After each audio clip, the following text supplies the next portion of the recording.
My name's Dr. G. As you can tell from these doctoral robes, I'm a real scholar, which means you can trust me to guide you through American government through this small collection of videos. If you have any further questions, feel free to message me. So, this quarter, this series of videos, we're going to be talking about American government. Now, American government is best understood as one of the four branches of political science. Political science is comprised of American government, comparative politics, international relations, and political theory. Now, we don't talk much about political theory. That's a whole different thing.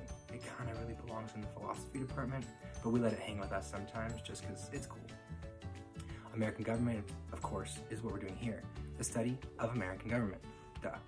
Comparative politics looks at other governments from sort of an American government standpoint, looks at things like the domestic politics happening in that country. And then international relations deals with all the relationship issues that countries have. Who's at war with who's in a treaty with who broke that treaty, which treaty are they in now. It's really, sort of like the high school equivalent of relationships between countries. So understanding American government starts with understanding what is America. Well, there's two main types of Americas. There's America the continent and America the country. We're not going to concern ourselves with America the continent because that goes from Canada all the way down to the tip of Argentina and the Falkland Islands way down there. That's a whole different class. It's got to do with geography or it's comparative politics. That's not what we're doing. We're concerned with America the country, or the United States of America. And our primary focus here is understanding the politics, the government, the governance, right? All the procedures and institutions that make up this country. And, we can kind of start with asking, well, what makes America America and not, say, Argentina? Well, it's kind of a tricky question. And of course, it has a lot to do with the history of this country. It has to do with, the founding writers of the Articles of Confederacy, those who eventually came back during the Second Continental Congress and wrote the Declaration of Independence. There's a whole, Mother, United Kingdom, Great Britain era. But what it all comes down to is there are a lot of different types of government. And these different types of government are sort of foundational around certain aspects. For example, a monarchy is based on hereditary rule, one ruler to another. So if I were king of a country and then I died, the kingdom would go to my son, daughter, whoever. And if there were no one available, say I died without having any kids, then it would go to some sort of next in line, my brother, my brother's kid, my brother's kids, nephews, whatever. But the important thing here is bloodline dictates rulers. Well, we definitely don't have that here. Other types of government, democracy, for example. Everyone loves democracy, right? It's ruled by the people. It's the people decide. We always love to talk about democracy this, and we're protecting democracy and defending democracy. But in actuality, democracy's got its kind of pros and cons too, which I'll talk about in a second. Other ones, let's see. A republic. In a republic, we have elected officials that do the governing for us. Sound familiar, right? Others would include a dictatorship, where one person just sort of makes all the decisions for the rest of us. Different people debate whether we have had or maybe have touched on some dictatorship over the years. Then there's a totalitarian government, where the government steps in and tells you exactly what you can do all the time, decides where you work, who you marry, right? All those sorts of things. Now, normally the United States doesn't get, sort of called a totalitarian government. But as you may notice, I am teaching you from this bedroom. So the government has told me that I can't come to class and teach you right now. So maybe there are some elements of totalitarian government out there. Of course, they say it's just because they want to keep us safe. That's what every totalitarian government says, right? Then there's theocracy, with a government which is based on religion. There's not that many of them left in the world. But, we do have Vatican City, some say Iran, so maybe.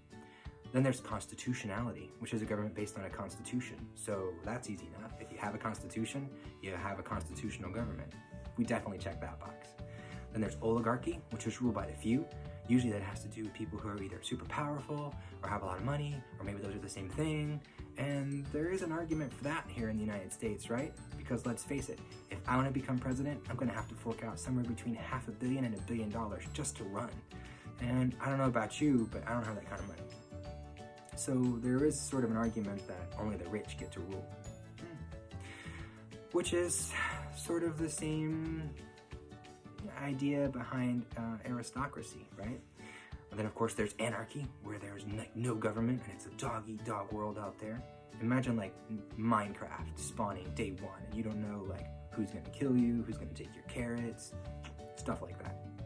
Then, of course, there's communism, which is a government that sort of regulates itself without institutions. We haven't really seen that anywhere in the world. It's a cool idea, but don't know that anybody's ever actually, saw it through all the way. There seems to always be this corruption issue. Anytime we try to have a great government, the people just kind of get in the way and they want more for themselves. So, who knows? So, democracy, constitutional, and republic. Those definitely are three things that sort of embody the United States, or at least that the United States tries to embody. But even democracy, sort of the greatest of the three, has its own issues. Take, for example, the notion of a tyranny of the majority. Super simple explanation for that. Let's say you're in a family of 6, and it's you eat out once a week, and you're driving along, it's Friday night, and your mom's like, hey, you guys want to go out to eat? And everybody's like, yeah, take out food. And then she says, all right, well, we'll have a sweet, pure democracy. Where do you guys want to go? And you're like, ooh, Pizza Hut. And then your brother's like, oh yeah, Pizza Hut. And then your other sister, she's like, maybe KFC. And then your other sister's like, no, Pizza Hut.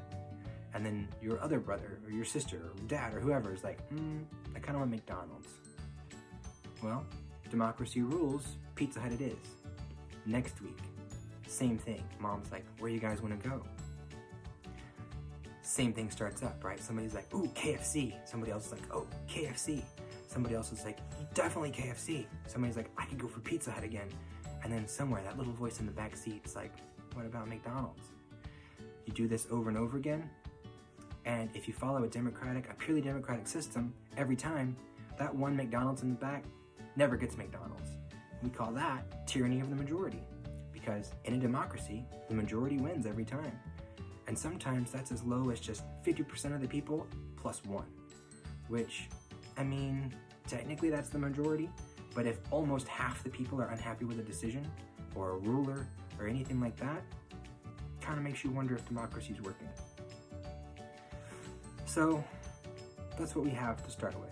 American government is a constitutional, democratic republic.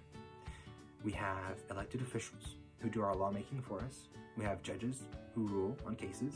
We have an executive who has a huge executive body that helps him, or maybe possibly her someday, carry out the functions of government and, execute the things that the other branches come together with. That's about all for now. Thanks for watching. Catch you next time.